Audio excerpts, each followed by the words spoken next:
All right, what is going on, you Marks Hards, Yo Q? We are a man short. Uh, it's the It's the black and black. brown It's throwdown.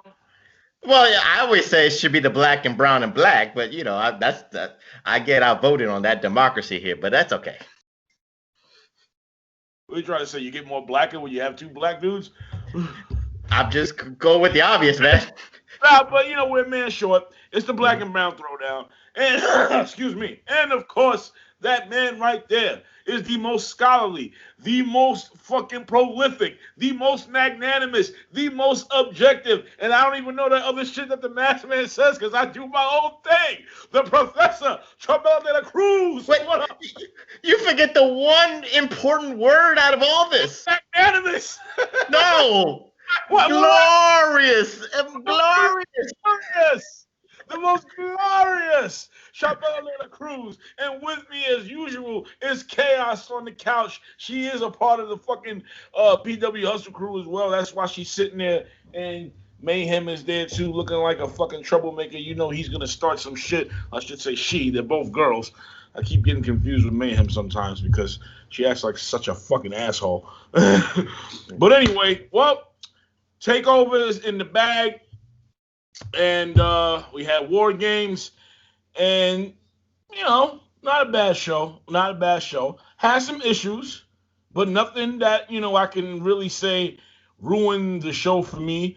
Um, It's expected, track the way War Games goes, and again, I don't want to like compare organizations, but this is the generation that we're in with NXT, and I don't want to use AEW, but it's the generation of these wrestlers coming out of the, I don't want to say, as Jim Cornette will so eloquently say, the garbage indie promotions. They don't learn from their what they've done in the armories and the gymnasiums, and they keep it filters into these shows. War Games is synonymous with that. AEW is synonymous with that. We'll talk about Spot Fest, we'll talk about kickouts all through this show, but it is what it is. This is the generation that we're in. So either you're gonna love it or you hate it, or as the professor's done, kind of accepted it. So I can't. well, look, if you're someone who dabbles in comparisons between shows, do not try to compare this to what we saw on Tuesday, okay? Because listen, Oh, Impact. not even on no, in fact, excuse me, not Tuesday, Wednesday. Oh, okay. I'm about to say Impact. Damn, I gotta go back to that one. Impact wasn't on the level of what we saw tonight. But if you're one of those people who will try to play the comparison game, don't even bother. Now with this show, it didn't compare to what we saw on Wednesday, and that's not a diss. It's just the way that it is. All right, unless NXT actually did have Glacier show up, it wasn't gonna top. It wasn't gonna top anything that AEW did. But that's not what I was looking for. I was just looking for a NXT show, a good takeover, a good War Games. Make War Games what it is. The semi spot kick out fest or whatever, and you can conform to that, or you can just continually being honest with what they give you. And the opening match, what do we have? We had the female War Games, Team Shotzi versus Team Candice LeRae. Shotzi Blackheart captaining her team with Rhea Ripley, Io Shirai, and what's her fucking name? I forget her name. Jesus, I just drew a blank. But anyway, Team Candice LeRae, Dakota Kai, Rachel Gonzalez, and that's it. Right now, that's all I got. We all That's Team Candice LeRae versus Team Shotzi. yeah. And listen, this match in itself was the definition of a spot fest. And I'm not gonna shit on it. I'm not saying anything against it because the ladies had to Oh, pull wait, out wait, all wait. Ember Moon was on Team Shotzi. yes, she was. My apologies on that one. But it was what it was. The ladies had to come out. They had to open the show. And did they steal the show? I don't know, but I enjoyed it. This match was so fucking long, man. I was like, yo, when is this shit gonna end? Now, I started watching the match when I left work, and I got on a train, and from like what 23rd to like 103rd. By the time I got to 103rd, the match was still going. I was like, yo, how long is this shit? I'm like, see, matches like this, they really get good, but when they start going on too long with the WWE formula, you know what's happening right now. The longer it goes, the more spots you get, the more kickouts you get. And I right now I'm in a debate on a thread right now about a kickout fest, and somebody's trying to compare what we saw tonight to what you see in an X Division match on Impact. Well, this was a pay-per-view. This wasn't a regular show. So and wait till the Rascals come into the NXT, so you'll see those kickout fests. And the funny thing is this particular, I don't know if, there were times where I lost reception because I was on a train, so I can't actually go and say if this is a kickout fest or not, but it definitely was a spot fest. Okay. And it wasn't a kickout fest. It was a spot fest. It was. Yes, I'll give you that. A good spot that I enjoyed seeing was, of course, Io Shirai from the top rope with the garbage can on her head. Now, It did feel kind of lame a little bit when you watch the chick standing there, but that's everything. You go on, if they do a spot like that on fucking AEW, you're gonna see people standing there looking like this. It's. And you conform to that. That's what you expect. That's what it is. Here's the thing. This is what I realized. You can have people acting all leery and weary and all of that. Sometimes that can be dangerous when you're dealing with a lot of people. You don't want everyone with their head down or everyone not looking, because you risk a serious neck injury like that. Or you end up with what you had later on in the main event, a Patrick. But I like I said, I dug the match. I thought it went on a little bit too long, but I dug it. I enjoyed the spots. Like I said, that high spot with Io Shirai was great. I thought Shotzi coming in on fire, trying to get the weapons out immediately was great. She came out with a little battle tank and so on and so forth. But what were your thoughts, Prof? Well, this just exemplifies, I think, Triple H and Stephanie McMahon's edict of getting the women's division over. And, it just proves that they have faith in the women to do this. Again, second year in a row with a War Games, and they didn't disappoint. I like the way that they tried to switch it with the baby faces getting the advantage. I was curious to see how they would do that, and I was curious to see how they would kind of book it in the sense of try to give Team Candice LeRae, kind of like a psychological advantage, and they did with the incorporation of what's her name, India Hartwell or something. Yeah. The bitch with the neck brace. That's all I was just calling. It's for me though. I couldn't even keep up with all the ladies in the ring, to be honest. Yeah. I'm not as stern on the NXT women's division as much as I used to be, because right now I'm not gonna say that they're the best. I think they're in a tie with Impact as far as the women's division is concerned. But when this match it gets so fucking crazy, you put so many people in, I start to fucking forget who's in it. Sometimes, if it ain't Io Shirai or Ember Moon, I ain't gonna know who these bitches are, or Candice LeRae. It's hard to remember their names. And could they please, for the love of Pete, please stop, turn this bitch back into a face. This shit is that's my biggest complaint, because Candice LeRae is still a fucking heel. I'm not buying into this shit. It's corny. Well, it's funny you say that. Shotzi is in the terms of she's trying too hard. Now, right. I've said this about Shotzi when she was in Impact, so it's not a knock on her because she's in NXT. She's good, but she overdoes it because she tries too hard. Candice LeRae is trying to fit into this role so badly, but she's trying too hard, and her overdoing it is just making it bad. It's not. Sometimes Shotzi overdoes it and it comes corny.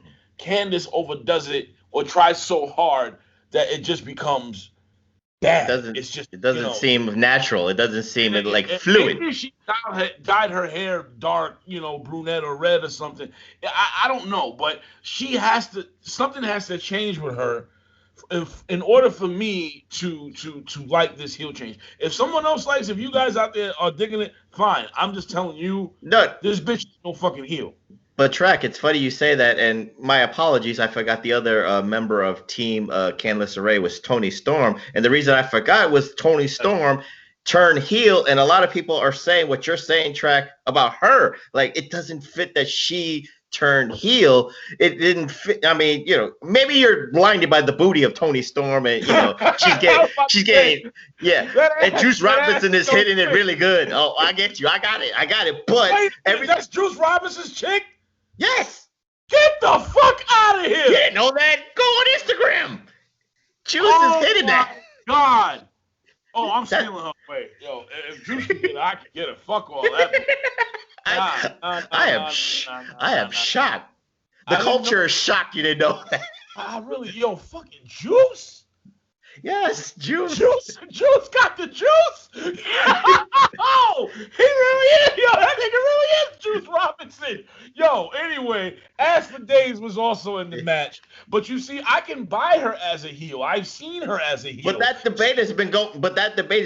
That it didn't belong. That Toni didn't belong in that heel role.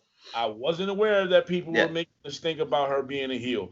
I've seen her work, outside WWE. You've seen it in many other promotions. And she's been a heel. I don't understand how people have. See, the thing is, like, Candice. I don't know Toni outside the ring. I've seen Candice outside the ring. She is a nice woman. It's too much to break that connection between how you know her outside the ring and who she is, and you see that. So it's like, but I didn't know that people were resisting Toni Storm being a heel. I thought a heel. I thought she could do both. I can accept Candice LeRae as the heel, but it depends. Have you been watching NXT? If you haven't, you can understand the vignettes. You can understand her association with India Hartwell. Yeah, see, that's the thing. Those vignettes with Candice, that shit has gotta stop.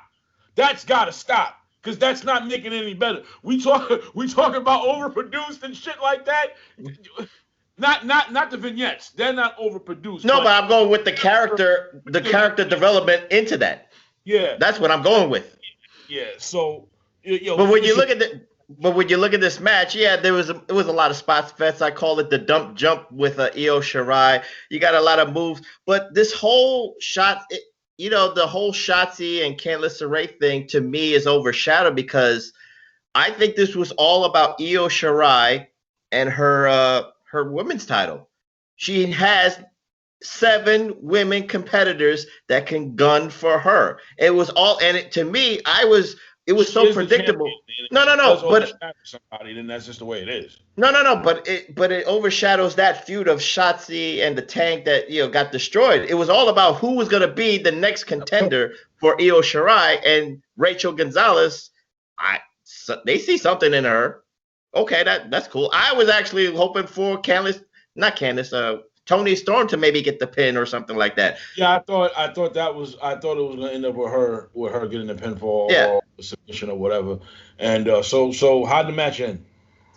It ended with Rachel Gonzalez with a powerbomb on the table to Io Shirai, and she got the pin. So it was. I think they want to make Rachel Gonzalez the number 1 contender to Io Shirai's NXT Women's title. So that's the next challenger. So it always, like I said, debatable track. You like Impact, I think NXT, but they're on the cusp of each other being a balanced. But I'll say it's a balanced women's division. It's way better than AEW's women's division, that both Impact and NXT. Okay, I got you. It's balanced, and all these women can do a lot of stuff in their respective organizations. It's a balanced NXT women's organization, and I was just looking for the next top contender. I was looking for Rhea Ripley to do something to Io Shirai and cost her in this match or something. Maybe get a little bit of heat out of that, but we didn't get that. It was just Rachel Gonzalez and Io Shirai's next opponent. I want the White Grace Jones, aka Rhea Ripley, to get back to her title status. I don't want to see her on the main roster. You know, she's grown. Oh I didn't God, like her at first. oh God, I'm now thinking of In Living Color right now. You find me sexy? Do you find me sexy? I'm not Why you do perfect, this? but I'm perfect. I got a picture of Grace Jones right there, bro. You know. Yeah, but no, I think that Rhea needs to get back into the main event picture of that title. If they wanna invest in Gonzalez, that's fine. I'll root for her. Got no problem there. But I don't want to see Ripley going to the main roster. I'm hearing that she's on her way there. I don't want to see that because we know the deal there. She fits on NXT. Leave her there. Get her back into the picture. What we have next? What we have next is a one-on-one match. This was kind of built on NXT TV in the last, I would say, 3 weeks. It's Timothy Thatcher against Tommaso Ciampa. And I got to be honest here, Track, because, the backstory, I'm going to go logistic backstory. Timothy Thatcher's segments, while entertaining, they're lowest segments. No, possibly the match of the year. No. I'm not talking about the match. I'm just talking about Timothy Thatcher. He is. No, I'm just saying his last match with what's his name that I was telling Dave Nelson. I'm like, dude, that was 5-star. What are you talking about? Matt Riddle. Matt Riddle. No, it was Thatcher. This is recent. It was not too long ago. It was a real catch can type match. It was Thatcher. Another guy. That's how bad it is because this is what Thatcher is. He's a snoozer. Nobody watches Thatcher matches. That might be true, but that match I saw him in with that other dude, I can't remember this guy's name, and I was fucking all over that match that night. Yeah. But he had one of the best matches of the year. But go ahead. Okay, he had a fight with Tommaso Ciampa, and they've built it on the Thatcher can ring segments that he did. So they had this match, physical as hell, methodical as hell, and I think if you like, and Thatcher got his ear brutal. Busted open. It was brutal. It was brutal. So if you want to call it the match that stole the show on match quality, I'll give you that. But again, I'm not a fan of Thatcher. I wasn't a fan of him in MLW. I'm not a fan of him in NXT. This is just the professor being objective here. I changed the channel. I changed the channel. This guy. I changed I watch Dynamite when I see Thatcher. I'm sorry. I can't do anything. Even if they're trying to give him this character of doing this shit, I don't care. I'm sorry, Track. This was the first time I watched a Thatcher match. I'm like, okay, damn, this is rugged. For me, it was a win-win. I saw Thatcher and they had Ciampa. So I knew that going in, this match was going to be brutal as fuck. It was going to be catch can. It was going to be somewhat technical. We were going to see a lot of good back and forth spots or whatever. And but the problem is, no, let me just say this, I'll give you back to it. Tommaso Ciampa is another example that he's been there so long that I don't know what they want to do with him. He has his 103rd new look. I like the mask, but he just doesn't have a consistent look now. And he has That's not a bad thing. No, but he has no direction. I don't know where he's going to go. Is he going to be a psychopath? Is he going to be the baby face? Sometimes there's no direction. And I hate to say this, and you might not like to hear this. He needs to go to SmackDown, not Raw. He needs to go to SmackDown. I'm sorry. I'm going to say that. The man said it himself. He said, if you send me to the main roster, I will retire. No, he said I think it's Raw. He doesn't want to go to Raw, but SmackDown gets the pass. I think a lot of people will want to go to SmackDown. The thing about Ciampa is he's another one who could do both. He could be a heel, he could be a face. The problem is making him a heel don't affect the audience because there's people like him too much, and that's not his fault. That's not even a bad thing because you can have somebody when you can see. It's like if you want to make a person a heel, you can have them do the traditional shit. All right, that's fine. If that traditional shit don't work, then it don't work. If the audience still likes him as he is, then it doesn't matter if they like him. That's his position. He's the heel. The only problem is if you're trying to get someone else over who's a face, and you have them going up against someone like Ciampa, like say Kushida, obvious face. Can't unless you change his look or something. I can't see Kushida being a fucking heel. So you put him in a program with Ciampa. And they did. And they did. Yeah, and look what. Okay, I must have fucking haven't been watching at that time. But No, it was Kushida against Thatcher. That's what you talk about. no, it wasn't Kushida. It wasn't Kushida. It was. Oh, was it? Okay. From England. I forgot who it was. It was somebody that was like Oh, that. Holland. Yes. Yes. Rich yes. Holland or something. I forgot his first name. Yes. There you go. Okay. Yeah.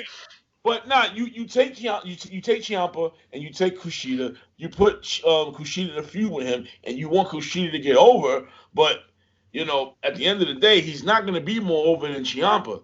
That's the conundrum. That's the conundrum you have. So what you do is you keep people like that away from Ciampa.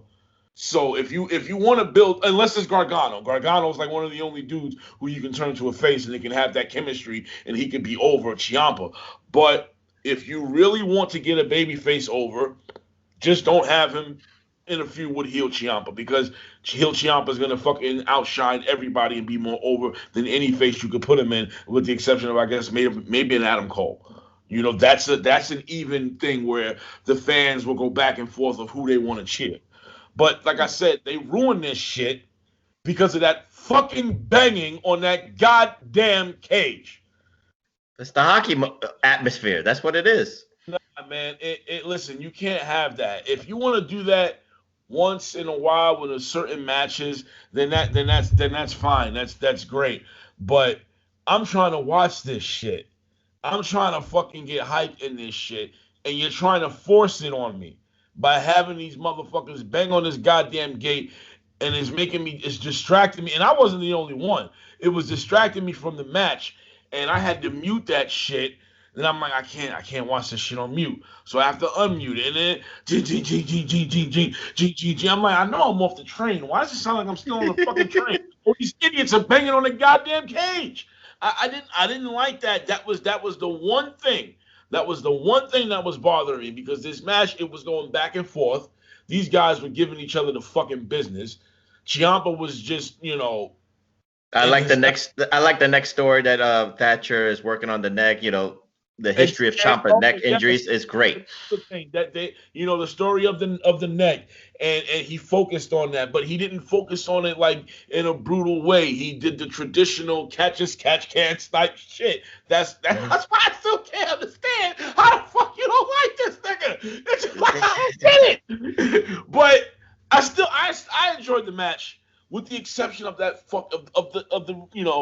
the piped in reaction, the choreographed reaction.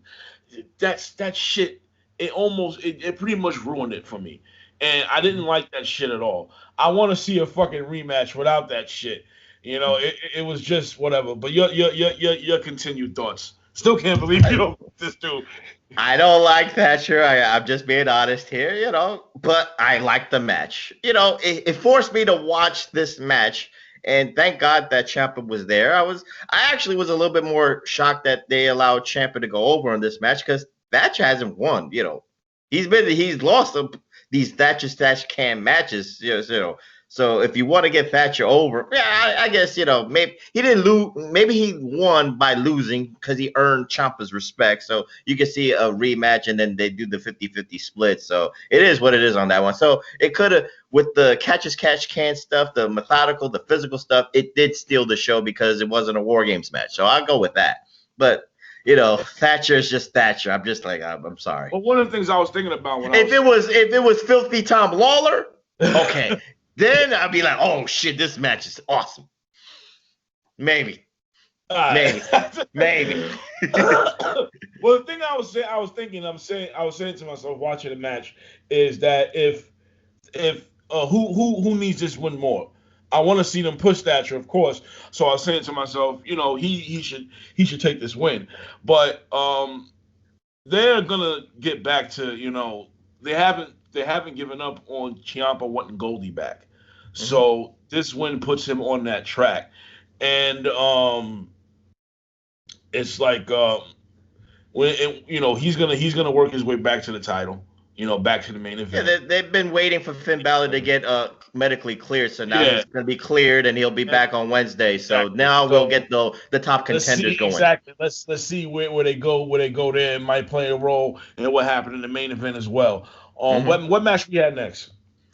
next we have the strap match with Cameron Grimes against Dexter Lumis. I guess or I could go with Impact Wrestling, Trevor Lee against Samuel Shaw. Fucking WWE can't find their own talent, man. What the hell? Fucking Impact ROH. That was the theme of the night, man. Fucking starters and shit. All these they gotta build their own stars. What are you talking about? WWE found Cameron. There was no Cameron Grimes anywhere. I didn't hear no Cameron Grimes. There was no Dexter Lumis around in the Indies. These are. You got Shaw. You got Sam Shaw from Impact. You know, and TNA didn't know what to do with it. Trevor Lee. Now listen, they booked. I don't know how they fucked up with Shaw. They had something in this dude, like they really did. You know, they and to the respect of I keep forgetting his name. Who, Dexter Lumis or Shaw? Cameron Grimes. Dexter Lumis was this fucking not Dexter Lumis. Trevor Lee. Trevor Lee. You know, they did right by him. I don't think he has anything to complain about as far as his experience, his impact is concerned, unless there's some payment issues. But as booking is concerned, they did right by him. But anyway, you had these two. It was Impact, you know, throwback type shit. I'm gonna tell you something. Even though I like Lumis and I like Grimes, I never gave a goddamn about a strap match. And to this day, I still don't. I think that's one of the dumbest gimmick matches ever. You know, I don't. I mean, I understand. Then you didn't see the House of Horrors match, which was equally bad.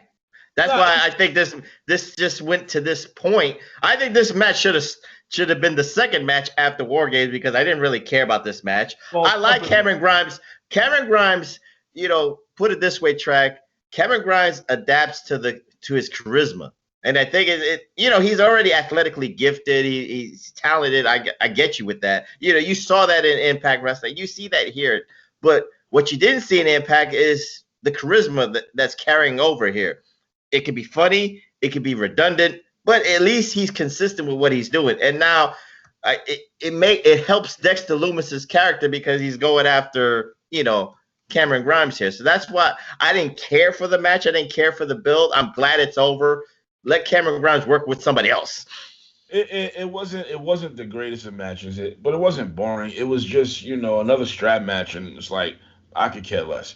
I can't even tell you. Like I could tell you that the match had. But look, wait, Track. But told the story. But what I cannot say is this match had, you know, great spots, especially with the strap. You know, I think the strap came into play maybe about 4 or 5, 6 times. Something like that. But you have to really. You know, the whole totality, I don't want to use this word, but you had a House of Horrors match, then you had a blindfold match, and now on a pay-per-view or network special, we go to the strap match. Where is I mean, you had 2 other matches that technically were payoffs. Now you have a third one, so that's why it's like, you know, you're trying to up an ante, and I did not like this kind of booking. I think they're done with this feud at least. I mean, I'm waiting for a lumberjack match. I'm waiting for a fucking steel cage match. I'm waiting for something even. I didn't see anything in this match that made me think. Oh, bring back the Inferno match. Yes, the Inferno match. We haven't had one since Undertaker and Kane. We can do it with Luke. That shit is a waste of time because like nobody ever really gets put on fire. You always see it from a mile away. It's never an unpredictable type match. I just don't want them to go with that. I just don't want them to try to up an ante for something that we don't really need to see.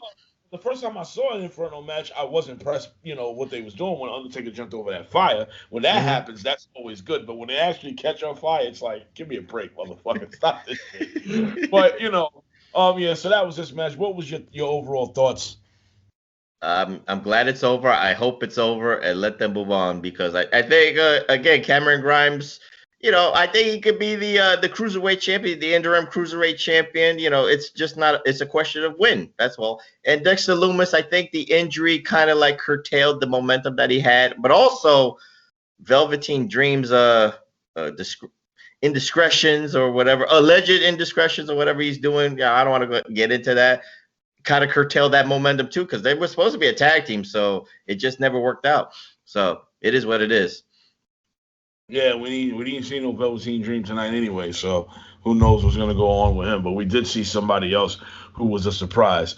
And I guess that leads us into our next match, which was the triple threat for the North American Championship. You got Leon Ruff defending his title against Punishment Martinez. Again, Punishment Martinez and Johnny Gargano.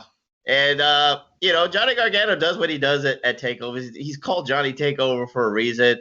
And the funny thing is, I'm thinking of you, Track, when I saw the ghost faces. I'm like, these guys are more over than Retribution in A-Track's world. They're way more over. Everybody's world. No, I still like Retribution. Retribution is still over with me, but anyway, that's a different story. God.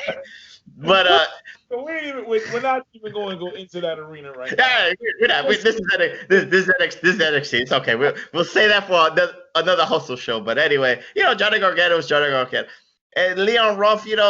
This was a nice 3-week run with him with the belt. It's nice. It's a feel-good story. I had no problem with that. And the right guy won the title. Johnny Gargano regains the title for the third time. It's cool. And then with the ghost faces, one of them was unmasked, and it was Austin Theory. So it was me, Austin. It was me. I fucking like that. Yeah, that was funny. I like that shit. That on his own, that was perfect. I mean, this is the same guy who was accused of sexual assault. I don't know what happened there. I don't know if they found something or not, but he was brought back. People thought, him being, demoted to or being brought to NXT was a demotion because of the accusations following that whole speak out controversy or whatnot. And but anyway, he is back. I enjoyed this match actually, and you know me, I am no fan of Punisher Martinez. I didn't like him in ROH. I don't like him now. But tonight, I was impressed by him. I was impressed by the things that he was doing. It was no different than the things that I've seen him do before. But I thought tonight he really outshined everybody. And I felt like they see something with him. They see things with him. If this dude makes it to the main roster, he's definitely going to be fed to Roman. All right? And it's going to be interesting to see how this goes down, because there's one thing that I do give him over Roman. He's actually more naturally more relaxed than Roman. So if they ever have a face-to-face, that would be a very interesting thing to see. But in this match, I felt like he was pretty much performing like you knew he wasn't going to win. So he was like, I'm going to fucking come out and just pull out all the fucking stops. And I don't think he pulled out all the stops, but he pulled out enough. He did some cool shit. And Track, I've always had this problem with big men acting like cruiserweights. It's overly done, and I complain about Keith Lee. He's not a heavy dude. So you kind of, what he reminds me of? You know who he reminded me of tonight? Sean O'Hare. That's who he reminded me of tonight. He reminded me of Sean O'Hare tonight. I just got that fucking feeling. Okay. And I was like, if he performs like this more often, then I could see myself being a fan. No, but that's what I'm saying. It's like some big guys like the Viking Raiders and Keith Lee. They overly try to be a cruiserweight or a big cruiserweight, or even Brian Cage from AEW. Like accentuate being that monster. And Damian Priest sometimes that's his style. He's hybrid. That's what he tries to do. That's what they try to. That's what they try to say. But sometimes he kind of. I'm going with Lucha Underground Brian Cage too. But Damian Priest, Punishment Martinez, he kind of has a good flow of using the cruiserweight spots, but not forgetting that he's a badass. That's what I like about him. I think he knows how to balance being that, using the cruiserweight spots, but also being that monster. Well, he's not a monster heel, but just being a monster and a badass. I think that's the way I look at it. Maybe people think I'm trying to shell here, but no, look at the Damian Priest match with Johnny Gargano, and he's balancing both of them. But he's got to have the right dance partner, and Johnny Gargano is the right dance partner for him to accentuate the balance. I think tonight he nailed it. I'm not even going to hate on him. I think tonight he nailed it. But, they had that shit with all the fucking masks, all the ghost faces, all the scream killers. They overdid it. I didn't understand why they kept doing that dumb shit. But I mean, I understood later. But all I kept saying the first one was India. for Candace, and then the second one was Austin, but everybody else was just minions that were PC minions. I'm sitting here watching this shit like, okay, now Sting doesn't come in to fucking take off his mask because he's in AEW.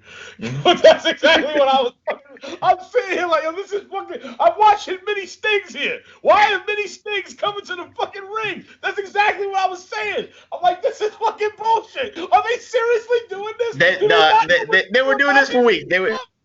They were doing this for weeks. She was watching Dynamite. They were doing this for weeks.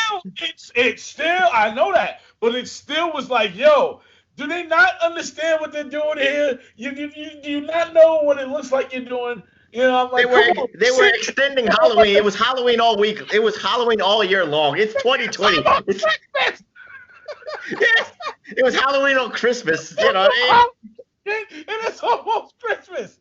Listen, it ain't cool being no jive turkey so close to Thanksgiving. And they pulling that dumb shit. Like, come on, man. But to have it be Austin Theory and have him align with Gargano, that's fine. That's cool. And Gargano was someone unlike his wife who I can take as a heel because sometimes a short guy can be a prick. So it's that's true.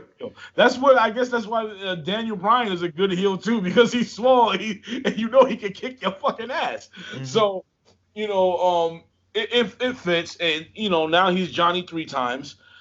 Making history tonight. So I don't think the feud is over. It's definitely not over, especially with us seeing what happened with Austin Theory tonight. So I think that belt is going to end up around Damian Priest's waist again, and Gargano will get it back again, and he'll be Johnny 4 times. I don't want them to kind of like hot potato the belt. I think you need Johnny Gargano to have a nice run. I think that belt is his. I think he owns that shit. I think he's going to be like a time North American champion before it's said and but overall, good match. Enjoyed it. And I was very, like I said, Priest nailed it. MVP of that match. He nailed it. So what we got? Yes, he did. Well, it's the main event. It's the main event, and I'll let Track, talk about what he doesn't like. So it's the War Games. It's Undisputed Era against McAfee's crew. Oney Lorcan, Danny Burch, and I'll say this: I really don't. They don't belong in the main event. And like I said, this didn't mesh. But Pete Dunne is good. You had two. It to me it was like 4-on-2. I didn't like Oney Lorcan and Danny Burch. They don't mesh with me. I call them FFTR. Because I'm like, who the fuck is this fake ass FTR in the ring? They really trying to recreate FTR, aren't they? Well, they've been a tag team for years in NXT. They were the one. They're supposed to be called the 1-2 punch, but they don't even use that name. So, like I said, I don't like them for that. I'm with you on that. They're not. It's like, yeah. Get them belts quickly off them quickly as possible, please. Can we just make things right again? I don't mind them as tag team champions, but they didn't belong. They don't belong in the War Games match in this main event caliber match. If they don't belong in that main event, they don't belong with the titles. They don't. Like I said, it just didn't mix. You gotta call it like it is, Q. If you can't be in the main event, then you can't be having a title. That's just it. Well, the NXT Tag Team Champions never main event, really. Hardly main event. Storyline wise, it makes perfect sense. Okay. Yeah. There's people out there complaining that they have the belts. They were telling a story. Right now you have people complaining that Bayley tapped out to fucking to Natty, and it's like they're telling a story here for Bayley and Bianca. Who gives a shit that she tapped out to Natty? And we all know why she tapped out to Natty. This wasn't no clean win. This didn't make Natty the number 1 contender. It didn't do any of that. So, the storyline's great. They did not like Undisputed Era, and Pat McAfee paid him a boatload of money. Yeah, I got that. I'm not denying that storyline. Losing them soon. No, I'm just saying, for people who do complain about it, it's just a part of the storyline. That's a part of the feud, and sometimes that's not a bad thing to do, especially if you're trying to build the feud up to what they were doing tonight. And going in, man, started off good. Typical War Games. One comes in, Pete Dunne, who even with this beard still looks like a fucking lesbian. looks like a fucking yo. Every time I see this, yo, if you would have told me that man was transgendered, I wouldn't even dispute it. It'd be the undisputed fact. Oh, now I got a bad picture. Now chop his hair off, and he looks like Rhea Ripley. That's why. Exactly. That nigga looks like Rhea Ripley, and Rhea Ripley looks like a fucking man. Even though I like him, but I'm just saying like this. But you ruined it. That's all I'm gonna say. You ruined it. None of that shit. That's why I just kept that opinion between us. I never went out there and tweeted, "Hey, you look like a man," like some of those assholes. But he looks like a fucking lesbian. That's what he looks like. Pete Ripley. Call it right. Pete Ripley. That's what his name is. Pete Ripley. He looks like he should be bouncing happy hour mix or something. I don't know. Oh shit! He should be in bar at the Fresh Kitty. Oh my god! But you know what, Trent? Let's go with the seriousness. You was on the threads. You was debating people. Say what it was, and I'm gonna agree with you. It was the kick out fest.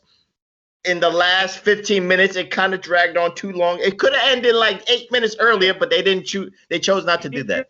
Here is what pissed me off the most. Now they didn't take. Well, no, they did kind of take away from him a bit.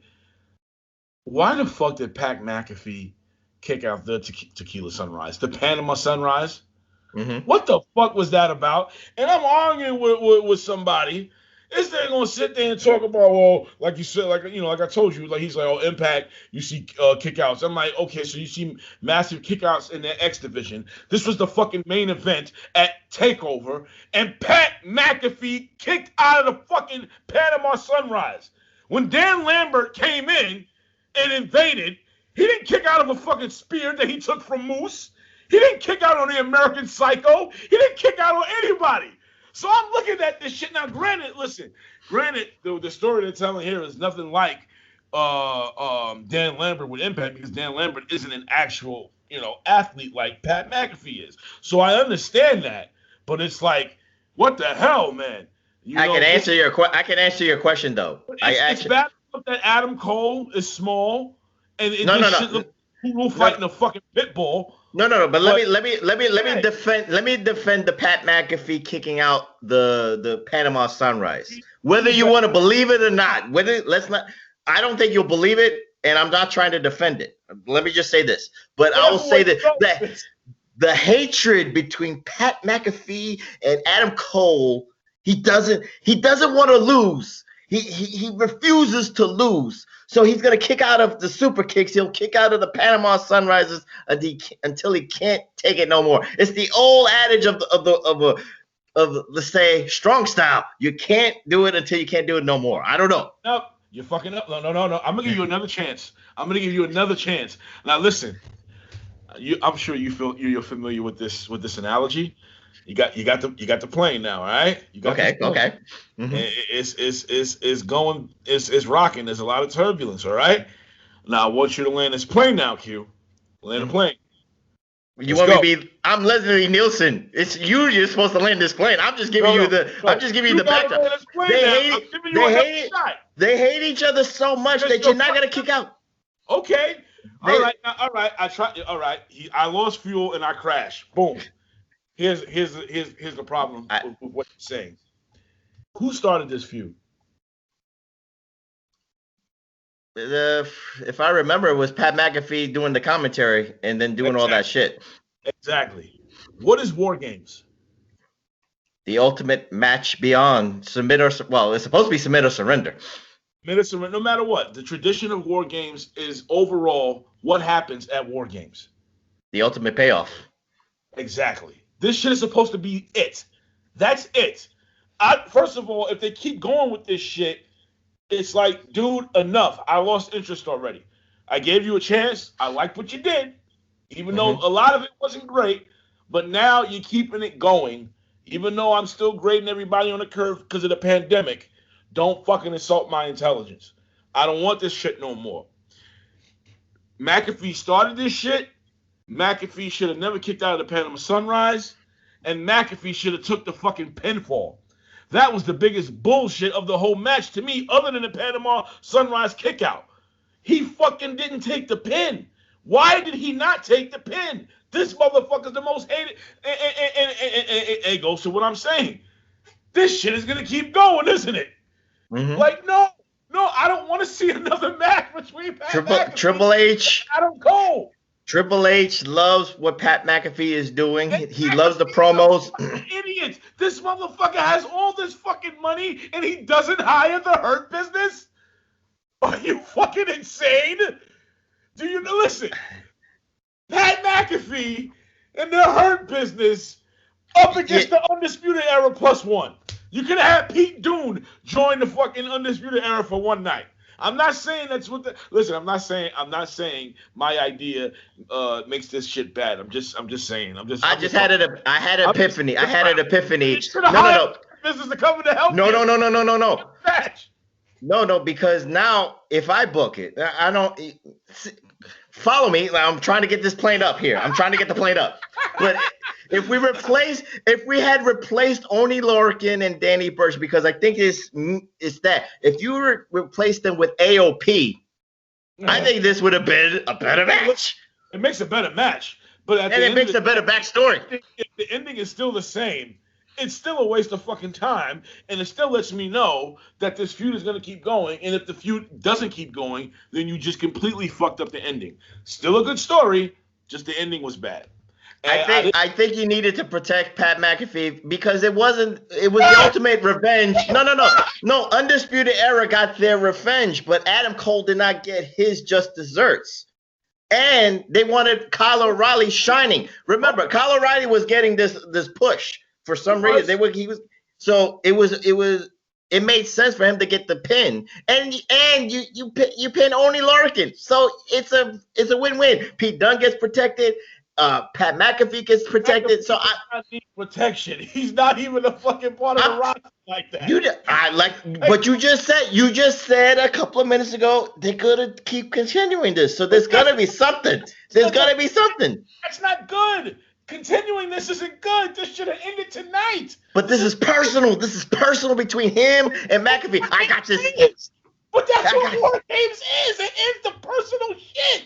You fucking up the tradition is getting fucked up. No. I mean, Dusty Rhodes and Ric Flair kept going on even after after War Games. You know this. If we're talking, we gotta be real here. I mean, I understand what you're talking about, but in the realities of War Games, it was made for the Horsemen. You got the payoff for one night, but then you still kept going. That was another thing. I can't remember how many War Games did the Horsemen actually win. If you get wrong, but to my recollection, I always remember that every time the Horsemen were in a match all together, up until maybe the 90s, they would always lose. They would win individually. They would beat the shit out of you in the build. They won one. That I remember in 91. But every other one they did not win. Yeah, so it was good that the Undisputed Era won the match.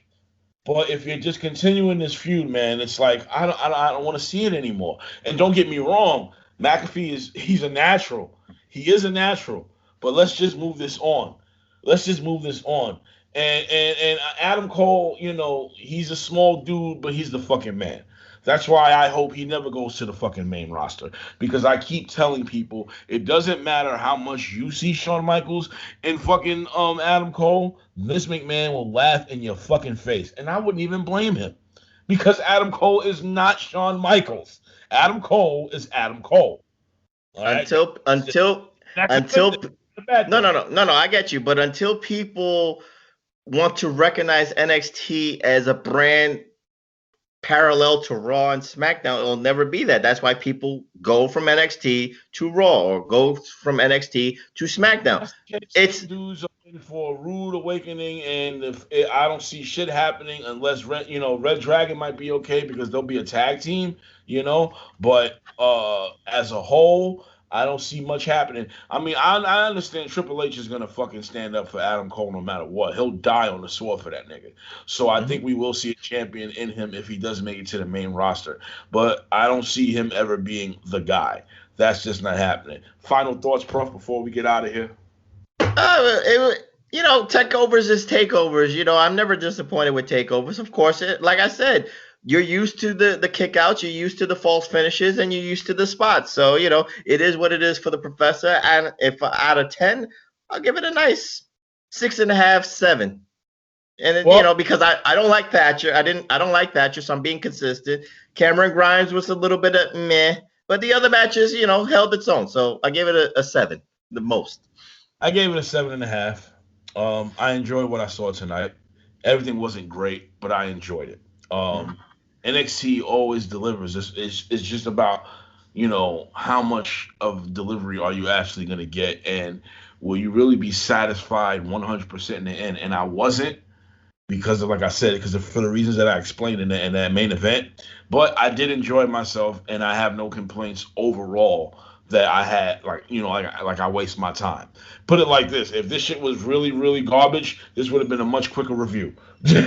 and also it will get better for NXT when Finn Balor comes back and Karrion Kross comes back. So we see those people coming.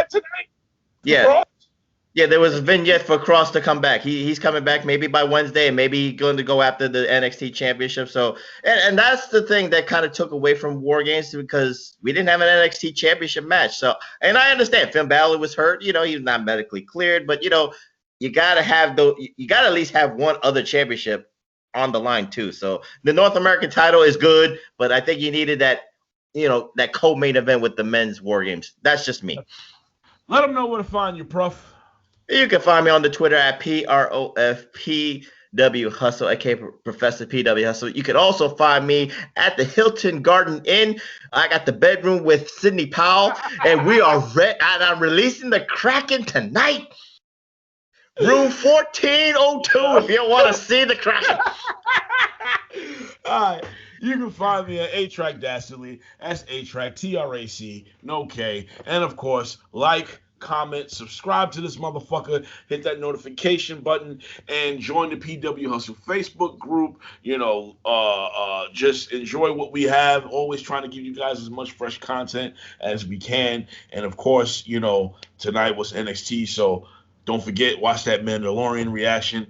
And do not forget to catch me on Skybound and Gamma Ray when they do their, Mandalorian compilations and Walking Dead compilations, if they put me down. I believe they did. And so you can just watch that shit or whatever. Yo, we are the Black and Brown Throwdown.